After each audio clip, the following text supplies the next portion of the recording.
Para você que está sendo alcançado por essa palavra, nós estamos direto do templo da Igreja Palavra Viva em Cabo Frio e nós queremos abençoar a sua vida. A leitura de hoje está no Evangelho de Lucas, capítulo 1, versículo 37. E diz assim o texto. Eu vou contar até 3 e eu gostaria que você, em voz alta, lesse junto comigo mais uma vez esse texto. 1, 2, 3. Porque para Deus nada é impossível. Feche seus olhos, eu quero orar contigo mais uma vez. Senhor, eis aí a tua palavra, ó Deus. Que o Senhor coloque as tuas palavras na minha boca. Que a tua igreja seja edificada pelo Senhor. E principalmente, que o teu nome seja glorificado no nosso meio. Nós oramos e te agradecemos em nome de Jesus. Amém, amém. Pode se assentar glorificando o nome de Jesus. Existe sempre algo de muito especial num ambiente onde a palavra de Deus é declarada. A gente fala isso aqui seguidamente, rotineiramente, sobre a importância da anunciação da palavra do Evangelho. A importância de estarmos em sintonia com aquilo que Deus está derramando da eternidade. O ambiente onde Jesus está nunca é um ambiente trivial. O ambiente onde Jesus está nunca é um ambiente onde normalmente a pessoa chega e sai e nada acontece. Porque o ambiente onde Jesus está é um ambiente onde a glória de Deus se manifesta. Ele disse que onde houvesse 2 ou 3 reunidos no nome dele, ali ele estaria presente. Então, o ambiente onde há homens e mulheres reunidos em nome de Jesus, é um ambiente que a palavra diz, o próprio Jesus declarou, que esse ambiente é um ambiente extraordinário, é um ambiente espiritual. Por isso eu quero dizer para você, nesses primeiros minutos aqui, que o ambiente de culto da igreja é, em primeiro lugar, um ambiente espiritual. Nada que se faz aqui é meramente humano. Nada do que se declara aqui é meramente natural. Nada do que se faz no ambiente de culto corresponde simplesmente ao desejo ou aos anseios do ser humano. Nada que acontece no ambiente onde Jesus está gira em torno da vontade ou da necessidade humana. O ambiente de culto gira em torno da vontade, do senhorio e do poder do Deus Todo-Poderoso, que é revelado da eternidade, que se revela a si mesmo, aos homens, através da sua palavra. E quando essa palavra é declarada, quando essa palavra é anunciada, o evangelho da salvação, que traz cura, que traz libertação, que traz salvação, que traz restauração, que traz alinhamento ao coração do homem. E o homem que se encontra longe de Deus, quando é tocado por essa palavra, ele é ativado no seu espírito, e automaticamente o seu espírito comunica com o Espírito de Deus, que esse homem, essa mulher, se tornou um filho de Deus.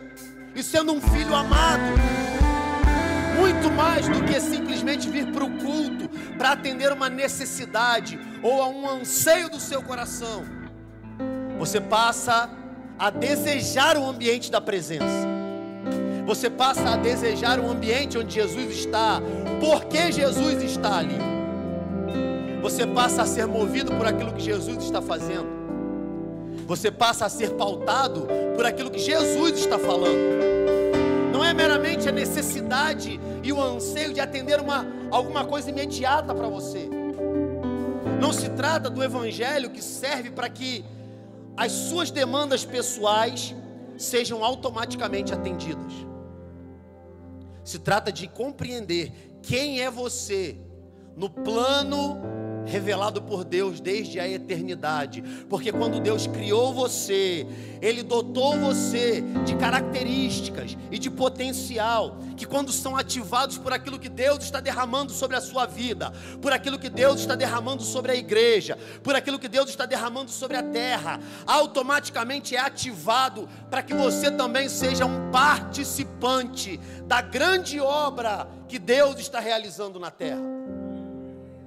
Essa palavra, quando ela encontra um coração sedento, essa palavra, quando encontra um coração contrito, essa palavra, quando encontra alguém que talvez esteja desesperançoso, alguém que talvez esteja sem lastro de possibilidade de alcançar alguma coisa na vida, esse homem ou mulher, quando são encontrados e alcançados pela palavra, eles são ativados para o propósito que Deus desenhou para eles desde a eternidade. É por isso que fora dos caminhos do Senhor, talvez você andava errático, talvez você andava desgarrado, talvez você andava sem ter muito propósito, sem saber muito bem o que fazer da sua história e da sua trajetória de vida. Mas quando você é alcançado por Jesus e quando a graça do Evangelho alcança você,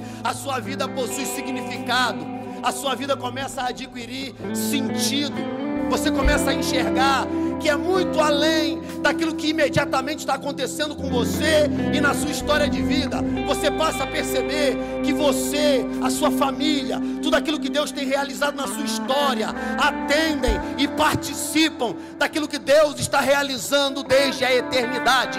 E quando o homem ou a mulher são tocados e ativados por aquilo que Deus está fazendo, não existe inferno que possa parar de pé diante de você, não tem demônio que se levante e que não caia por terra em nome de Jesus, porque a minha Bíblia diz que se diante de você o inimigo vier por um caminho, por 7 caminhos, ele terá que fugirá de você, ele terá que fugir da sua história.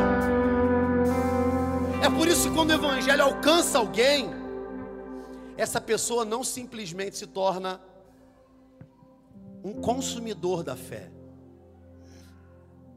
Olhe para mim, por favor. Estar no templo não é sinônimo de entrar no culto. Estar no templo indica que de alguma forma você correspondeu ao chamado do Espírito Santo para que você estivesse aqui. Mas para entrar no culto é necessário ser ativado na atmosfera do Espírito. É necessário ser tocado na dimensão espiritual. E quando o teu espírito corresponde ao que o Espírito de Deus está declarando, derramando e realizando na igreja, você percebe que entrou no culto, porque o culto se trata de devolver para Deus o que primeiro Ele derramou sobre você. O culto se trata de adoração, o culto se trata de louvor. O culto não é um lugar onde você vem para tentar de alguma forma barganhar com Deus para que Ele possa resolver os seus problemas. O culto não é um lugar em que você vem porque de alguma forma você tem uma necessidade imediata que precisa ser atendida e você utiliza aquilo que é sagrado em benefício próprio. O culto é o lugar onde você vem corresponder ao que Deus já está realizando nessa terra. O culto é o lugar onde você vem para ser ativado no teu espírito e vivenciar toda a boa obra que o Senhor começou a realizar. A minha Bíblia diz que aquele que em vós começou a boa obra é fiel para aperfeiçoar até o dia de Cristo. É disso que se trata o ambiente de culto. Mas em algum momento na história da igreja, alguém começou a utilizar o culto porque tinha uma necessidade imediata que precisava ser atendida. Olhe para mim, por favor. Não se trata do fato aqui de dizer que Deus não haja em seu favor. Não se trata de dizer que Deus não possa resolver as demandas que nós apresentamos a Ele. Mas se trata, isso sim, de dizer que o ambiente de culto é, em primeiro lugar, um ambiente de adoração. É um ambiente em que você vai entregar e não receber. É um ambiente em que você vem para dar e não para levar. é um ambiente em que você vem para proporcionar e não para vivenciar. Alguém começou a derramar uma mentira sobre a igreja no Brasil e nós aceitamos. A mentira de que um ambiente de culto é um ambiente que vai proporcionar para você uma experiência religiosa. E a gente começou a aceitar isso. Isso faz parecer que o culto é por causa de você. Você pode me ajudar a ser boca de Deus nessa noite? Diga para alguém aí perto de você, pelo menos 3 ou 4 pessoas: o culto não é por causa de você. Você precisa entender isso de uma vez por todas. Porque enquanto nós, enquanto igreja, tivermos a mentalidade que o culto é por causa de mim, você não vai conseguir nem entregar o que deve entregar e nem vivenciar o que Deus tem para derramar. E quando eu digo entregar, eu não estou falando de coisas mesquinhas e vãs e passageiras como dinheiro, porque Deus não precisa do seu dinheiro. Deus quer a sua vida. É muito mais do que dinheiro. Ele quer a tua existência, Ele quer o teu propósito, Ele quer fazer o que homem nenhum pode fazer, Ele quer tocar onde ninguém pode tocar, Ele quer transformar o que ninguém pode transformar, Ele quer realizar o que ninguém mais pode fazer. E se você, assim como eu, é alguém que já tentou talvez em outras coisas na sua vida e não conseguiu, você está no lugar certo, porque você está no ambiente onde aquele que é o Deus Todo-Poderoso, aquele que criou e que sustenta todas as coisas, está presente, e é Ele que faz a obra absolutamente perfeita no meio da igreja. O ambiente do culto é o ambiente onde a gente vivencia na plenitude o que a palavra de Deus declara, porque é aqui que você chega e traz uma adoração. Como assim, pastor? Trazer uma adoração? Jesus, quando estava sendo interpelado pelos discípulos, Ele disse para os discípulos o seguinte: olha, quando vocês forem orar, não façam como os fariseus hipócritas, porque eles acham que pelo muito falar serão ouvidos. Eles oram em pé nas praças para serem vistos pelos homens, e eles não sabem que já receberam o galardão deles. Tu, porém, quando orares, entra no teu quarto e fecha a porta, e ora ao teu pai em secreto, porque o pai que vê em secreto recompensará você. E vocês, quando orarem, vão dizer: Pai nosso que está nos céus, santificado seja o teu nome, venha o teu reino, seja feita a tua vontade na terra, assim como ela é feita no céu. O pão nosso de cada dia dá-nos hoje. Perdoa as nossas dívidas, assim como nós perdoamos aos nossos devedores. E não nos deixes cair em tentação, mas livra-nos do mal, porque teu é o reino, o poder e a glória para sempre. Amém. Porque se vocês não perdoarem aos homens as ofensas deles, tampouco o vosso Pai que está nos céus perdoará as suas ofensas. Sabe por que Jesus falou sobre tudo isso, ensinando aos discípulos sobre a necessidade de estar diante de Deus em casa? Porque o ambiente de culto é um ambiente onde você, que já recebeu algo de Deus no secreto, porque Ele disse que o Pai que vem em secreto recompensa, e você traz algo do seu secreto para a igreja, e você junta com quem está do seu lado, que trouxe algo do secreto também para a igreja, e ela trouxe, e ele trouxe, e ela também, e ela também, e ele também. E quando a gente chega aqui, a gente tem a oportunidade como igreja de juntar a minha adoração com a tua adoração, para que nós possamos corresponder ao que Deus está derramando na adoração da igreja. E é aí que que a igreja entre em sintonia com aquilo que Deus está realizando. E não se trata só de pedir a Deus para realizar algo para nós, mas de clamar para que através de nós o reino de Deus seja implantado sobre a terra. A Bíblia diz que a natureza aguarda ansiosamente pela manifestação dos filhos de Deus. Aleluia! Aí quando você chega aqui e você traz essa adoração, você percebe que o ambiente não é meramente um ambiente trivial. Não é mais um ambiente de experiência religiosa, Luiz. Não é mais um ambiente de experiência religiosa. Não é meramente viver algo aqui, mas é ser tocado para que lá fora você continue carregando o ambiente de culto com você, para que amanhã esse culto continue na tua casa, continue no teu trabalho, continue aonde você vai. Porque se você vem para a igreja simplesmente para buscar uma experiência religiosa, é muito pouco. Você não entendeu nada do que se trata aquilo que Deus está realizando e derramando sobre a igreja. Porque o ambiente de culto diz muito pouco sobre o que está sendo feito aqui, e diz muito sobre o que você carrega desse ambiente. Você só é capaz de carregar aquilo que Deus derramou se você trouxe algo para oferecer a Ele. E de novo, eu não estou falando de dinheiro, eu estou falando de vir preparado para que esse ambiente de glória, esse ambiente sobrenatural, esse ambiente do agir de Deus, toque você num nível do Espírito muito mais profundo do que quando você foi alcançado pela graça. Eu fui alcançado pela graça do Evangelho aos 19 anos de idade. Deus me salvou do ateísmo. E quando a graça do Evangelho brilhou sobre mim, e brilhou diante de mim, eu comecei um processo de conhecer a esse Deus.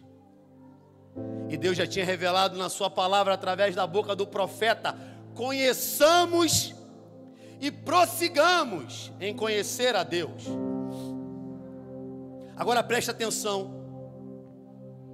A sua caminhada de fé precisa necessariamente ser uma caminhada na qual hoje você conhece mais do que ontem, e amanhã você conhecerá mais do que hoje.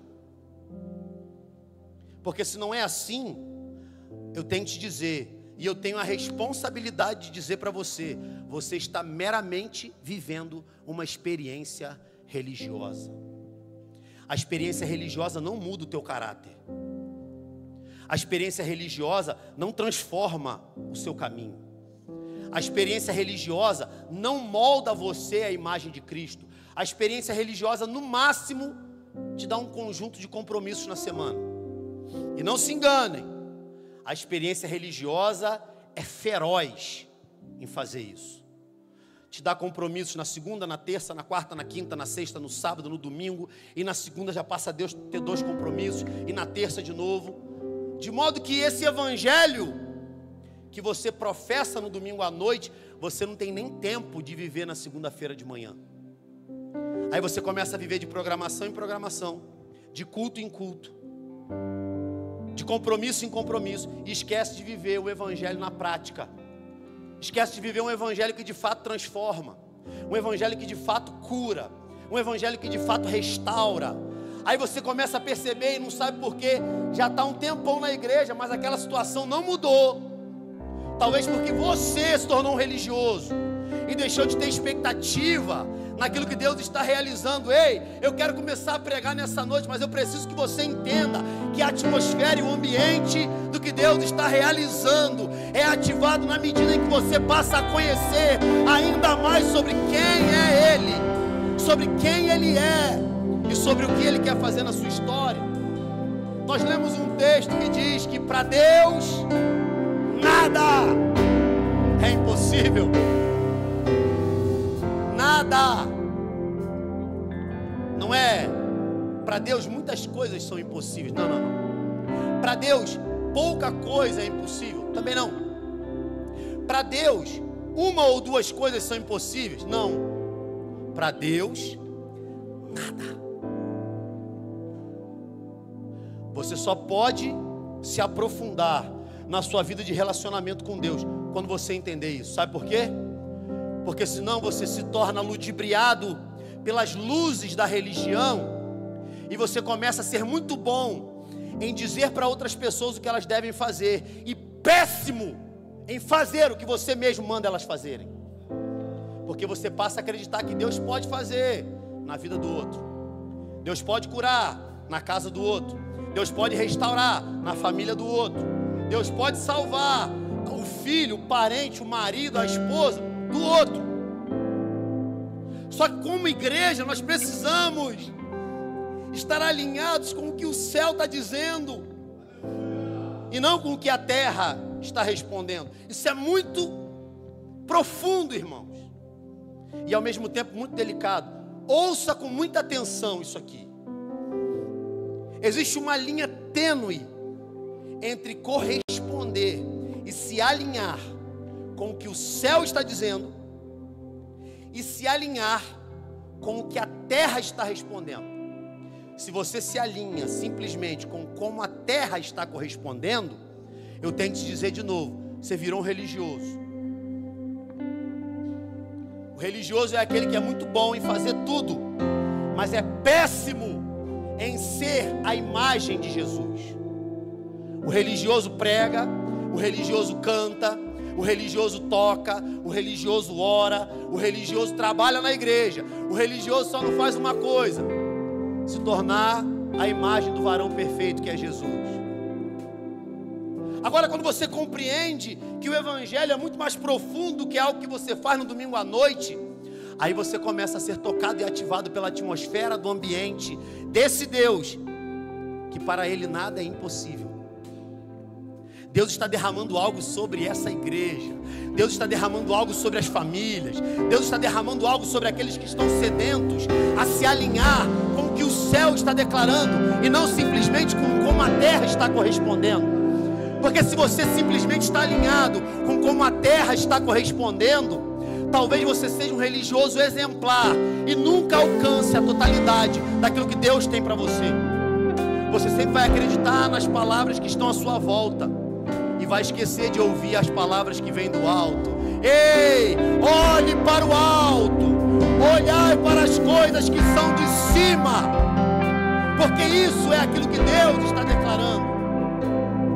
Para Deus nada é impossível, inclusive pegar um religioso que se acha melhor do que todo mundo e transformar em alguém que é submetido à vontade de Deus. Eu digo para você, irmãos, nós vivemos um tempo em que a Bíblia diz, deixa eu abrir um parênteses aqui antes de fazer esse comentário. Paulo normatizando as igrejas primitivas, Paulo, ele faz uma declaração, Wallace, muito profunda.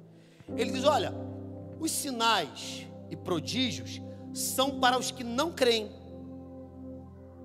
Os milagres são sinais para os incrédulos e não para os crentes. Por quê? Porque você crê mesmo sem ver.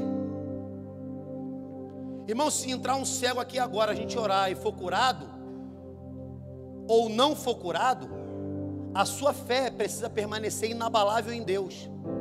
Agora, se entra alguém aqui cego ou de cadeira de rodas e a gente ora e é curado, se tiver um incrédulo, alguém que não faz parte da fé no meio da igreja, vai ver aquilo e vai falar: meu Deus, então de fato Deus ainda faz esse tipo de coisa. Você sabe qual é o problema? Os milagres, os sinais, os prodígios se tornaram sinais também para os que creem. E nós somos levados por ventos de doutrina para onde as coisas aparentemente estão se movendo. E a gente parou de estabelecer uma fé que vem pelo... Peraí, a Bíblia diz que a fé vem pelo... Então por que a nossa fé se tornou pragmática a ponto de ser movida pelo que a gente vê e não pelo que a gente ouve? Bem-aventurados são os que não... E você sabe, irmão, Bem-aventurados os que não viram e creram. Mas você se torna um religioso quando, para legitimar a sua fé, você precisa ver.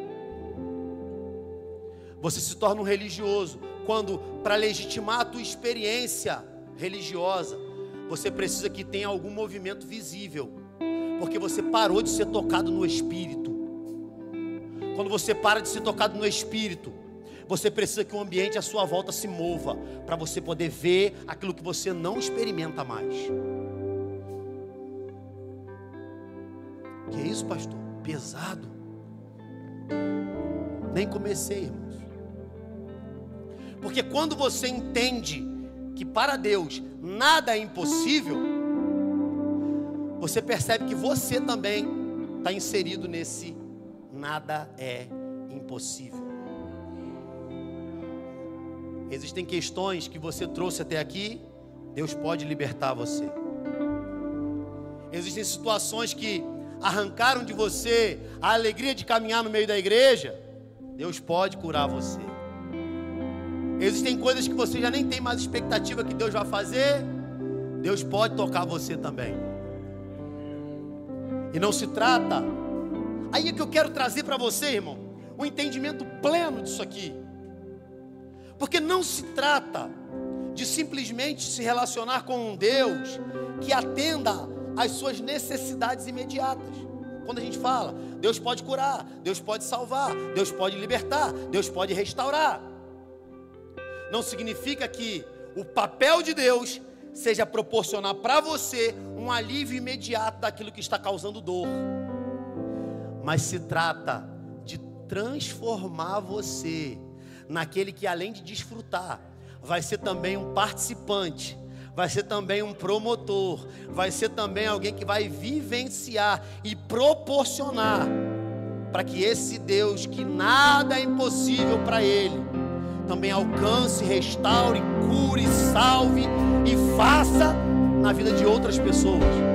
O Evangelho não é para você ficar sentado numa cadeira no domingo à noite e receber uma palavra e ir embora feliz, salvo e satisfeito. O Evangelho precisa incomodar você a ponto de você perceber que do jeito que você é, não presta. Você não tem que se transformar na sua melhor versão. O velho homem tem que morrer, porque se não morrer o velho homem, o novo homem não pode nascer. O religioso é muito bom em transformar-se na sua melhor versão, mas o religioso é péssimo em se tornar a versão que Deus desenhou para você. Mas para Deus, irmãos, eu já percebi que duas pessoas entenderam. Vou repetir para ver se você entendeu também. Apesar disso tudo, para Deus,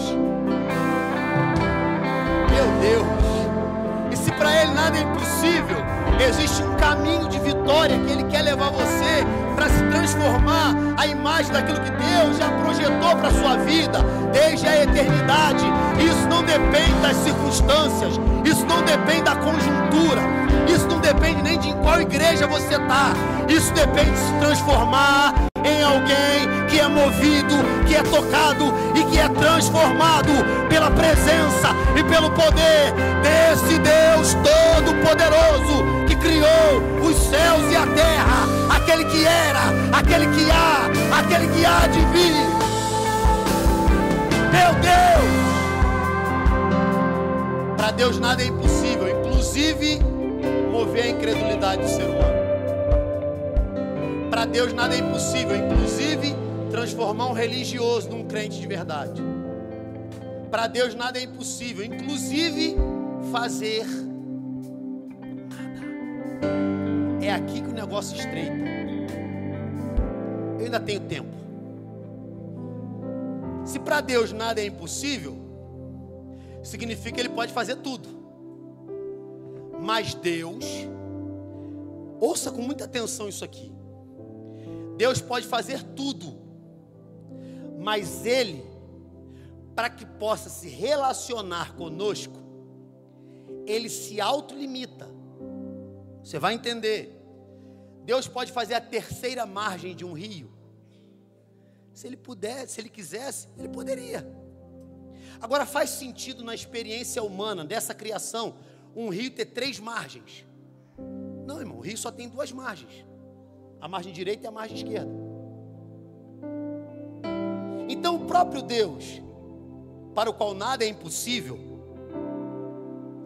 Ele determinou do alto da sua soberania e graça, que a maneira através da qual Ele iria agir, seria também uma forma que os homens seriam capazes de compreender e de se relacionar. Quando eu digo compreender, eu não estou dizendo que você vai entender tudo que Deus está fazendo. Eu estou dizendo que aquilo ali toca a sua vida de modo que você se relaciona com aquilo. Não são apenas coisas aleatórias. Que a gente fala, Deus pode fazer tudo, mas tem coisa que não faz sentido. Como por exemplo, te dei o exemplo aqui, a terceira margem de um rio. Como assim a terceira margem? Para onde? Para cima, para baixo? Não tem. Mas se Deus quisesse, Ele poderia ou não poderia fazer? Ele poderia fazer a quadratura do círculo. Aí é doideira já, né? Poderia, irmãos. Mas faz algum sentido Deus fazer isso? Porque o que Deus faz, Ele faz em vias de comunicar-se com o ser humano. Porque o nosso Deus é um Deus relacional. Deus tem atributos que são eternos. E Ele dotou o homem de características para que ele pudesse se relacionar com esse homem de uma forma que ele não se relaciona com nenhuma outra criatura. Gênesis capítulo 1, versículo 26, o texto diz: façamos o homem conforme a nossa imagem e a nossa semelhança. Isso significa que um Deus que é relacional, um Deus que dotou o homem da capacidade de correspondê-lo, é um Deus que também faz aquilo que vai tocar o homem num nível em que o objetivo é sempre trazer o homem para o nível de Deus. Mas primeiro, o próprio Deus se rebaixa ao nível do homem. Isso é doido, irmão. Nenhuma outra divindade, falsa divindade da história da humanidade faz isso. Você vai... Opa, gostei do órgão aí. Bota na cara esse órgão aí que eu gostei. Aumenta aí, Guilherme. Eu vou dar lugar aqui. Irmãos, preste atenção nisso aqui. Quando você começa a se relacionar com Deus, você chega novinho na fé, tem um monte de coisa que você não entende, mas inexplicavelmente, uma coisa você entende: Deus achou você. Irmão, quando eu fui alcançado por Deus, eu não sabia muita coisa, mas eu sabia uma coisa: eu fui achado por Deus. E a partir daí, Deus, que se rebaixou ao seu nível, para que você possa vir se relacionar com Ele no nível dele, Ele começa a fazer em você uma obra que vai capacitando você a crescer no conhecimento e na graça. Essa obra a Bíblia chama de santificação. Agora tem um porém: o Espírito Santo começa essa obra em você e você vai correspondendo a Ele.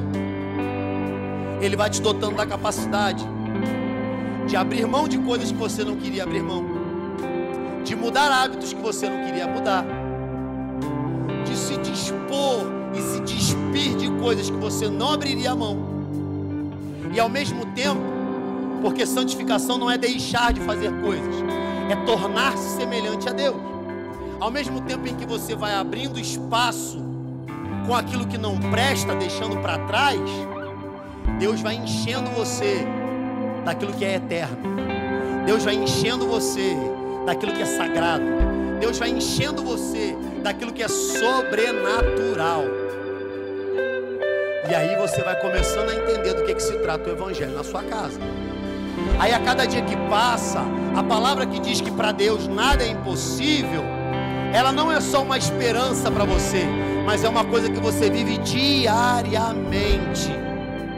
Porque você pode viver não enxergando milagre em nada, ou você pode viver percebendo que absolutamente tudo que acontece com você faz parte dos milagres que Deus está realizando na terra. Se você acordou, é um milagre que Deus está realizando. Se você está aqui nesse ambiente de culto, é um milagre que o Espírito Santo está tornando você capaz de corresponder e de vivenciar. Se você vive aquilo que o céu está declarando, é porque Deus está moldando você para que seja capaz de viver os milagres. Se Deus está curando, se Deus está libertando, se Deus está salvando, é porque a palavra de Deus está começando a fazer sentido para você.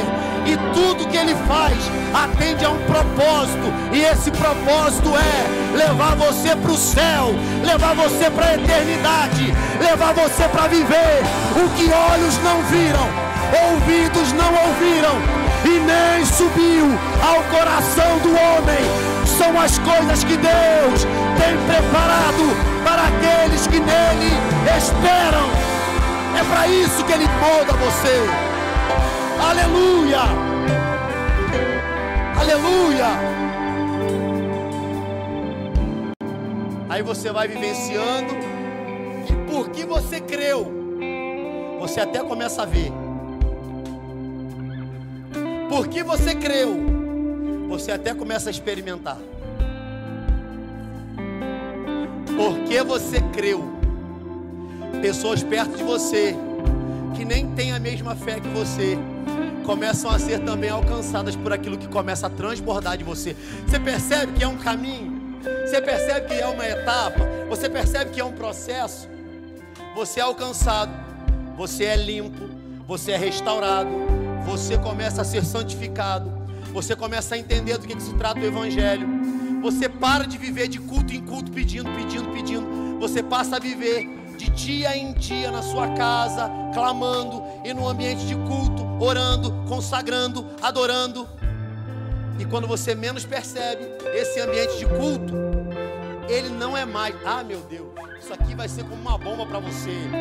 Quando você menos percebe, o ambiente de culto não é mais uma coisa que toca você, não é mais uma coisa que vai mover você, mas você mesmo percebe que se tornou capaz de, correspondendo a Deus, o que Ele te entregou, gerar junto com a igreja um ambiente que faz o Senhor ser bem-vindo no meio da igreja, um ambiente que faz o Senhor ser bem-vindo na sua casa, um ambiente que faz o Senhor ser bem-vindo no teu trabalho, um ambiente que faz o reino de Deus não só tocar você, mas se relacionar com tudo que você faz, tudo que você fala e tudo que você é.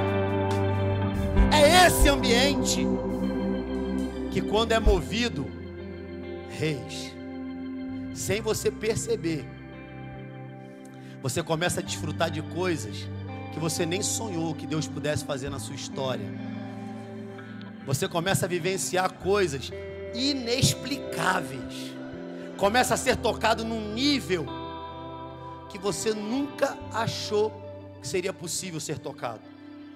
Coisa que você olhava e falava assim, rapaz, não, mas isso aí é para o pastor só. Isso aí é só para quem é de altar. Até parece que tem negócio de quem é de altar e quem não é de altar. Outro negócio que a religiosidade inventou. Tem gente que é de altar, tem gente que é de... Como é que é o nome do negócio? Como é que é o nome, Daiane? Quem não é de altar é de quê? Eu só estou lembrando da palavra em inglês, mas eu detesto usar a palavra em inglês. Ó, botaram um negócio de PV News aí, pode tirar, hein? É anúncios. Anúncios da igreja. Eu só estou lembrando da palavra staff. Como é que é essa palavra em português, hein? Bastidores, sei lá. Inventaram isso. Não, porque tem gente que é de altar, tem gente que é de... Rapaz, eu não estou lembrado. De apoio. Como se ser de altar fosse mensurado pela sua capacidade ou desenvoltura com o microfone na mão. Aí inventaram isso, alguém aceitou, começou a repetir, e a gente fica igual uns bobos. Parece que quem está em cima do altar são as estrelas gospel. Sabe quem é de altar, irmão? Olha para o lado aí. Sabe quem é de altar? Olha para trás aí. Olha para frente. Olha para o lado. Sabe por quê? Porque se você não entendeu que o altar está dentro de você, você não entendeu nem o princípio do Evangelho. Deus não precisa de uma plataforma, Ele precisa de corações contritos, quebrantados e arrependidos diante dEle. Então, irmão, pouco importa se você tem ou não desenvoltura com o microfone. Pouco importa se alguém diz que você é de altar ou não. Pouco importa se você sabe tocar ou não, cantar, pregar, orar. Não importa. O que importa é que você esteja com o coração queimando por Jesus.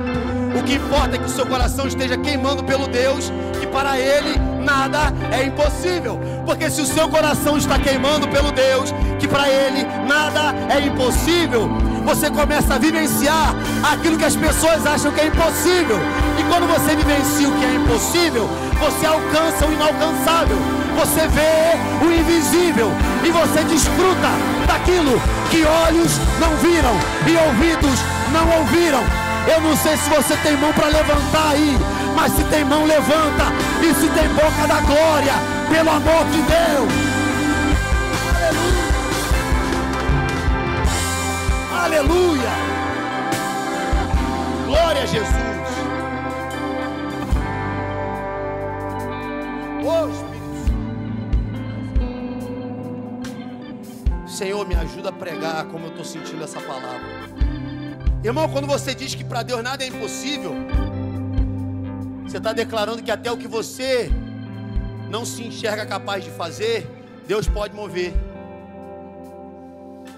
Você está declarando também que até o que você não está disposto a entregar, Deus pode mudar. Você está dizendo também que o pecado que te aprisiona há anos e faz você viver de queda em queda e faz você viver inconstante, você está declarando que Deus também pode te libertar disso. Você está declarando que Deus também pode te salvar disso. Pare de acreditar que a sua vida foi projetada para você viver de queda em queda. Pare de acreditar que a vida cristã é quando você está afim de ir para a igreja e quando você não está muito afim, você... Pare de acreditar nisso. Pare de dar ouvido a Satanás, irmão. Porque o Evangelho não é o que você faz quando você está afim de ir para a igreja. O Evangelho é renunciar a você, é renunciar a sua carne, é renunciar às suas vontades, é renunciar ao seu desejo. Irmão, não estou nem aí se isso enche ou esvazia a igreja, mas eu vou continuar e vou morrer pregando que Jesus Cristo cura, Jesus Cristo salva, Jesus Cristo liberta, Jesus Cristo batiza no Espírito Santo. E o Evangelho é: arrependei-vos e crede no Evangelho de Deus. O Deus para quem nada é impossível é o Deus também capaz de libertar você de você mesmo. A pior coisa é que o religioso, ele passa a ser movido por um negocinho que fica dentro dele, que eu não sei se é dor de barriga ou não sei o que é, hemorragia interna que dá um calafrio, que ele acha que o ambiente da glória é medido pelo que ele é capaz de sentir.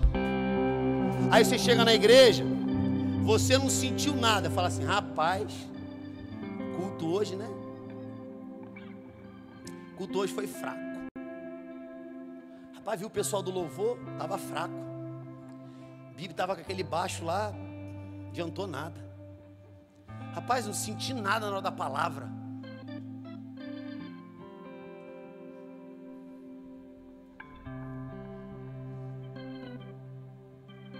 Se você acha que o ambiente espiritual é movido pelo que você sente, você está achando que o que Deus faz está submetido à sua capacidade de perceber. Existe uma coisa chamada discernimento de espíritos, a sensibilidade ao ambiente da glória, aquilo que move você. Agora, isso não tem a ver com fé, porque Jesus falou, e por isso eu disse aqui no começo: onde houver 2 ou 3 reunidos em meu nome, ali eu estarei. Irmãos, se eu chegar aqui no culto e não sentir nem um arrepio, e não for movido em nada nas minhas emoções, e aparentemente para mim não acontecer nada, ainda assim, eu tenho certeza que Jesus está aqui. Sabe por quê? Porque Ele disse, Ele falou: se tiver 2 ou 3 no meu nome, eu estou ali. E essa palavra, deixa eu abrir um parênteses aqui também. Essa palavra nem tem a ver tanto com a manifestação de Jesus na igreja. Essa palavra tem a ver com testemunho de pessoas. Que se 2 ou 3 concordarem, Jesus está ali e legitima a palavra dessas pessoas. Mas Ele falou que Ele está. Aquilo que move você e que faz parte do ambiente da glória é aquilo que vai sendo gradativamente ativado pelo próprio Deus, para que você se torne capaz não de sentir um arrepio na hora do culto. Irmão, isso aqui é muito. Se você entender isso aqui, só isso aqui que eu vou falar, o culto valeu a pena para você. Deus dota você da capacidade de ser movido pelo ambiente, não para você viver uma experiência, não para você viver a melhor semana da sua vida, mas para você ser capaz de reproduzir esse ambiente quando você estiver fora daqui. Porque não tem a ver com a tua experiência, tem a ver com a glória de Deus, tem a ver com glorificar a Deus. Quando eu falei aqui da oração que Jesus ensinou, você nunca percebeu que é um pouco estranho que Jesus tenha orado dizendo: santificado seja o teu nome? Não é estranho isso para você? Eu te pergunto, quando que o nome de Deus deixa de ser santo? Quando que Deus deixa de ser santificado? O que Jesus está ensinando tem a ver com a gente. O que Jesus está ensinando é: Senhor, me ajude a viver de modo que na minha vida o teu nome seja tratado como santo. É muito mais profundo que uma declaração de santidade de Deus. É pedir o auxílio de Deus para que a tua vida retrate o Evangelho para quem não conhece Jesus, para que a tua vida seja um farol em meio às trevas. Não é à toa que Jesus disse, olha, um pouquinho antes ele tinha falado, em Mateus capítulo 5, vocês são o sal da terra. Ora, se o sal perdeu o sabor, para nada mais presta, senão ser jogado fora e pisado pelos homens. Vocês são a luz do mundo. Ninguém acende uma lâmpada e coloca embaixo de um balde. Ninguém pode esconder uma cidade edificada sobre um monte. Pelo contrário, quando uma lâmpada é acesa, ela é colocada num lugar de destaque para que possa iluminar tudo à sua volta. Da mesma forma, assim, brilhe a vossa luz diante dos homens, para que, vendo as suas obras, eles possam glorificar ao Pai que está nos céus. Então, quando você começa a ser um participante da glória de Deus, você também atrai pessoas para a presença de Jesus. Eu falei semana passada aqui, vou repetir. Irmão, não tem coisa mais bonita. É por causa do teu testemunho alguém chegou para perto de Jesus. É por causa de você alguém se aproximou do Mestre. Eu sempre falo aqui, irmãos. Fica em pé aí, Wallace. Eu sempre falo aqui, primeiro eu vou acabar com você, tá? Depois eu te dou uma elogiada. Irmão, o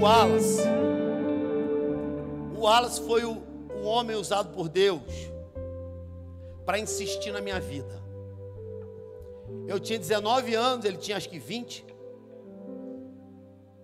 E ele insistiu na minha vida. Irmãos, contra todas as possibilidades, tá? Aí eu olho para o Wallace. Posso falar, Wallace? O Wallace já foi usuário de droga, já morou na rua. Mas pensa num cara quebrado. Pensa num cara quebrado, a juventude inteira, quebrado. Talvez alguém que olhasse para ele, com 16, 17, 15 anos, nunca iria dizer assim: rapaz, Deus vai usar esse cara. Do mesmo jeito tem gente que olha para você e fala assim: haha, isso aí, esquece. Nunca vai acontecer. Não, Deus até salva, mas vai fazer só até aqui, porque ele já foi demais. Ela já foi demais, ele já pecou muito. Não, o pecado dele, o pecado dela, é o religioso que faz isso. Irmãos, se quem olhasse para ele, naquela época, não era capaz nem de achar que um dia Deus podia salvá-lo, muito menos que um dia essa reunião aqui que está acontecendo poderia acontecer, irmão. Agora Deus, Ele continua sendo Deus para quem nada é impossível. Você não está enxergando, mas Deus já viu. Você não está vendo, mas Ele já fez. Você não percebeu ainda, mas a obra já está começando a acontecer. Aí um dia ele me chamou assim: vamos lá na igreja. Falei: não vou não. Falou: vamos lá, cara, eu vou cantar. Irmão, eu nem sabia, ele cantava, todo culto ele cantava. Ele falou para mim como se fosse uma parada especial zona que ele ia cantar no dia. Eu falei: tá bom, então eu vou. E naquele dia, irmão, quando eu saí de casa, eu não fazia ideia. Eu estava lá, tomei banho, botei uma roupa, até hoje eu lembro. Estava com uma calça jeans e uma blusa vermelha. Soninha também estava presente no dia.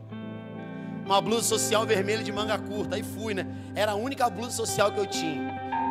Você me vê hoje usando terno assim. Eu gosto, irmão. Me critica não. Dá um lá menor aí.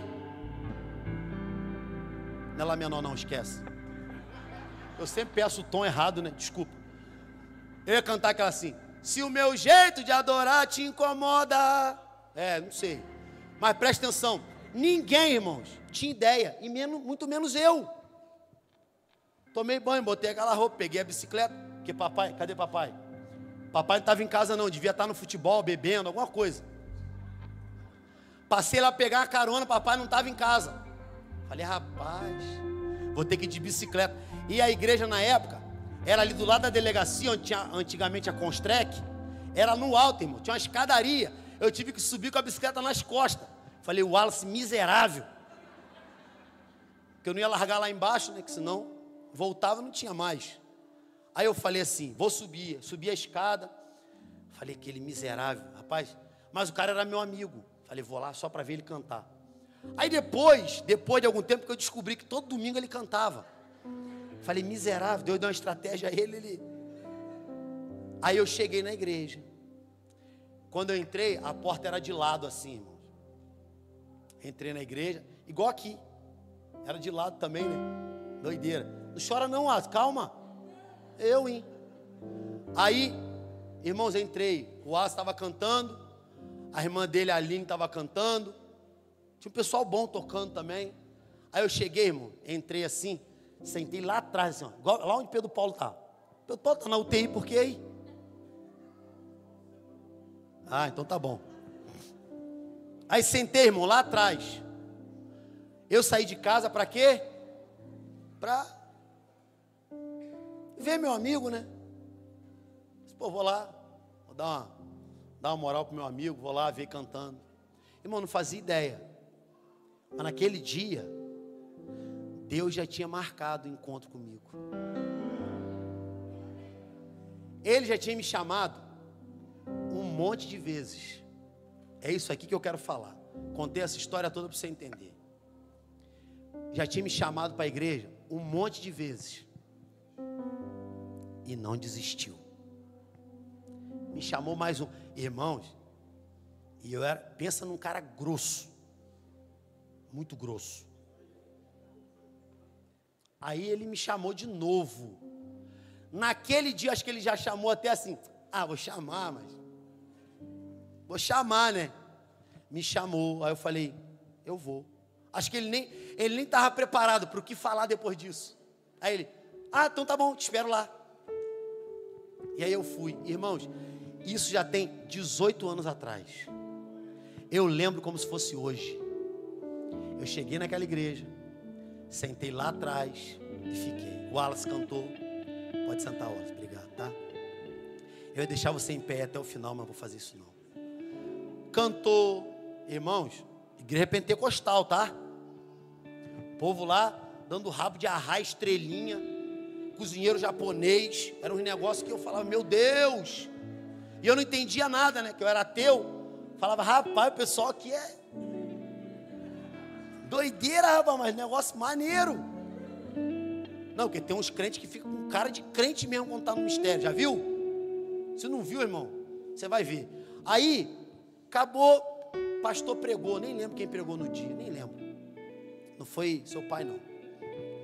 Aí, já contei isso aqui, irmão, não sei nem por que eu estou falando de novo, mas Deus sabe. Aí eu estava lá, vou falar para você a minha perspectiva agora. Eu estava lá, sentado, e durante o culto, irmãos, eu pensava em um monte de coisa, menos no culto. Quando eu começava a prestar atenção em alguma coisa que acontecia, aí eu lembrava assim, rapaz, semana que vem tem prova na faculdade. Rapaz, não sei o quê. E o culto rolando. E eu lá. Por quê, irmãos? Para mim, não adiantava o que fosse falado, o que fosse cantado, o que fosse orado. Para mim, nada tinha efeito na minha cabeça. Porque eu já sabia que Deus não existia. Eu já sabia que a igreja é o lugar onde fica um monte de gente frustrada para tentar um consolar o outro. Eu já sabia, na minha cabeça era isso.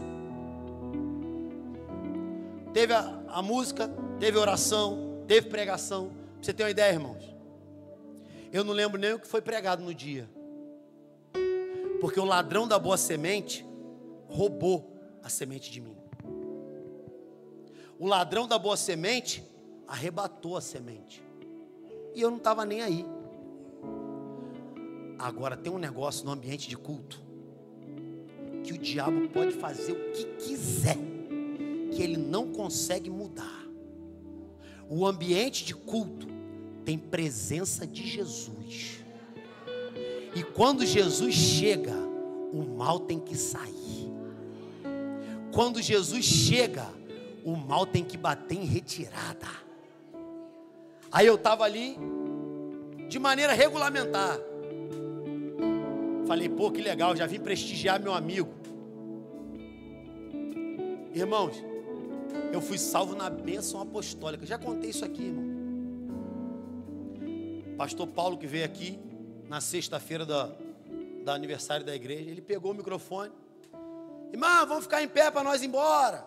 Assim mesmo que ele falava, lembra? Lembra, senhor? Ficar de pé para nós ir embora. Irmão, você sabe qual é a coisa que mais me quebrou? E que mais quebrou a minha arrogância? Sabe qual foi? Irmão, vocês perceberam aqui, ele não é um homem estudado, não.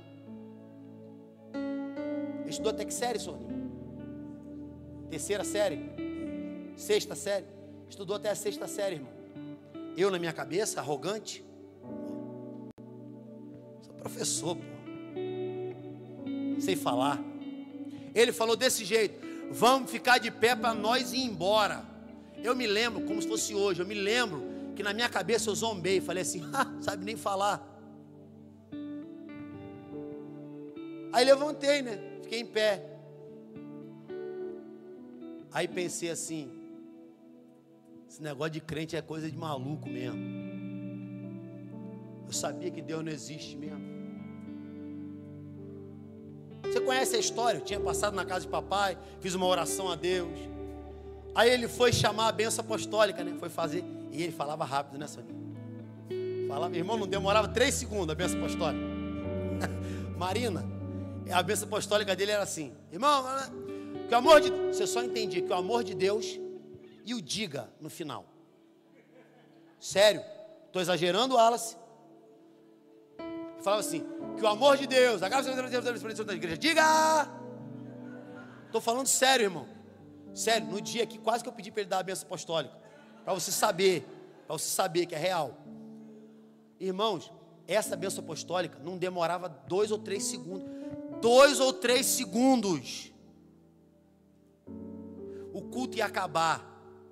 Eu ia embora e eu nunca mais ia entrar numa igreja. Porque foi o que eu tinha falado, do alto da minha arrogância, que eu tinha falado para Deus. Eu vou lá hoje. Se você existe, por favor, fala comigo. Porque depois dessa eu nunca mais vou entrar numa igreja. Aí ele começou, que o amor de Deus. Aí ele parou no amor de Deus. Eu não sabia que ele fazia rapidão, né? Eu não sabia nem o que ele ia falar, na real. Mas que o amor de Deus, a banda tocando já, pá, pá, pá. Aí ele ficou olhando assim na igreja. Vocês perceberam que ele fica olhando assim às vezes para as pessoas, né? Deus deve ter mostrado algumas coisas para ele aqui sexta-feira que ele ficou, não entregou, porque não era a igreja dele. Mas eu falei para ele: para a vez que vier pode entregar. Aí ele olhou para mim assim, irmão. Escorou assim no púlpito, um púlpitozão de madeira, lembra? Moderno, irmão, moderno. Desse tamanho assim de madeira. Escorou assim. Ô meu filho.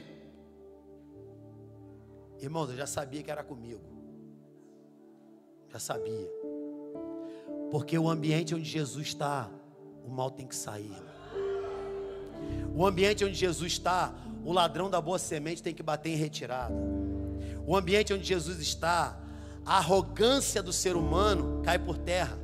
E quando você está diante de Jesus, não é diante de um discurso religioso, é o próprio Jesus que está diante de você. É Ele que derruba as tuas defesas. É Ele que estraçalha o que você coloca entre você e Ele.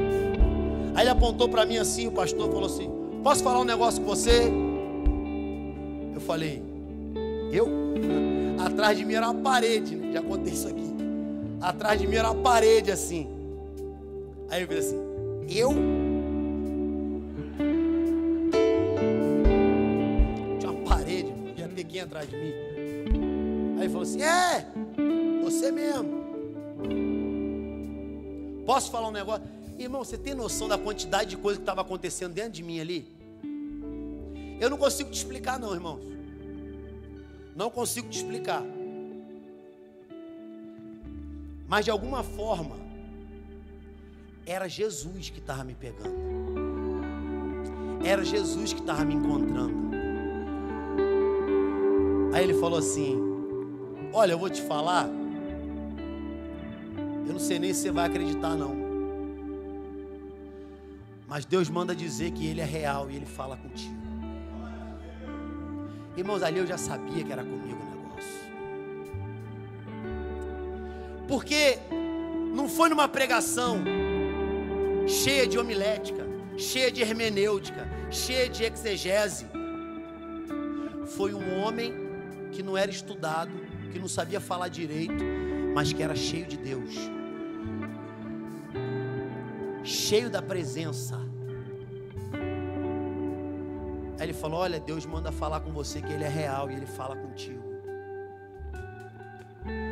Você tem noção de que não é o cara adivinhar a tua vida? Não é ele saber o que eu tinha orado a Deus, mas é o que o Espírito Santo já estava fazendo dentro de mim. O que o Espírito Santo estava me proporcionando e o que Ele estava me tornando. Alguém que pela primeira vez na vida seria capaz de corresponder ao ambiente de culto. Aí ele falou assim: olha, entrega a sua vida para Jesus. Simples assim. Irmão, não me provou que Deus existe. Ele não se preocupou em sanar as minhas dúvidas. Mas quando é Jesus que chega, irmão, diante da presença do Deus Todo-Poderoso, o que é que fica de pé? diante da presença do Deus Todo-Poderoso. Qual é a dívida? Qual é a situação contrária? Qual é o trauma? Qual é o questionamento? Qual é a incredulidade?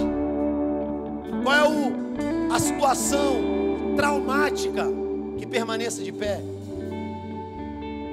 E quando ele falou simplesmente, entrega a tua vida para Jesus. Irmãos, eu quis entregar a vida para Jesus. Eu falei, rapaz, não é que é isso mesmo, cara? Se alguém me perguntasse assim, por quê? Sei lá, só sei que é. Como que você sabe? Não sei, só sei que é. Aí sabe o que aconteceu? Eu não conseguia sair do lugar. Meu pé estava travado. Porque a semente da palavra não tinha frutificado dentro de mim. O ladrão da boa semente arrebatou. Então nem a força para ir andando eu tive. Quando eu falo aqui, que a gente às vezes faz o apelo, eu falo assim, ó, vai perto de alguém aí, pergunta essa pessoa, ora por ela, pergunta se quer vir junto. Porque eu sei, irmão, que às vezes a gente fica travado mesmo. Aí veio esse cara aqui, saiu de lá de onde estava e veio, né, pelo corredorzinho da igreja, botou a mão no meu ombro assim, falou assim, bora lá, pô. Eu olhei para ele, irmãos. Aí eu olhei para baixo assim. Primeira coisa que eu pensei, e amanhã? Como é que vai ser? Todo mundo sabe que eu sou ateu, pô. Aí amanhã todo mundo vai ficar sabendo que eu fui na igreja de crente. Irmão, não era igreja de crente assim. Depois eu vou pedir para Daniel. Cadê Daniel? Para Daniel editar esse pedaço aí para não deixar ir para a internet.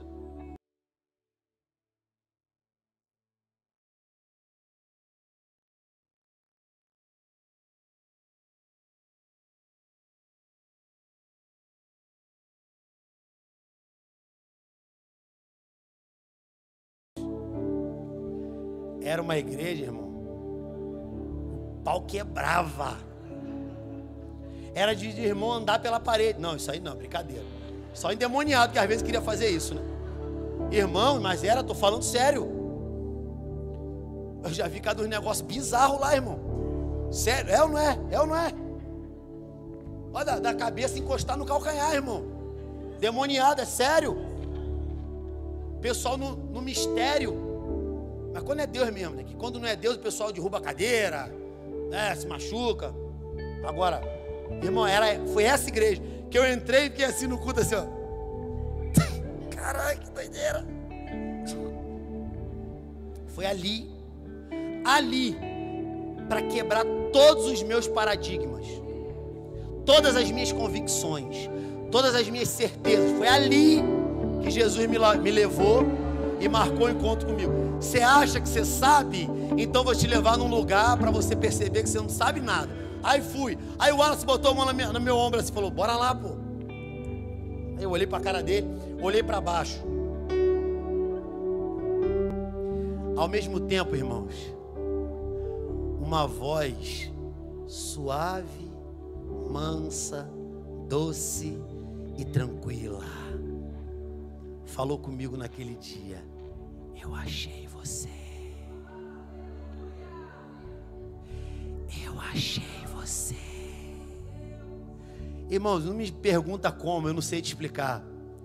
Eu sabia que eu tinha sido encontrado por Deus, irmãos.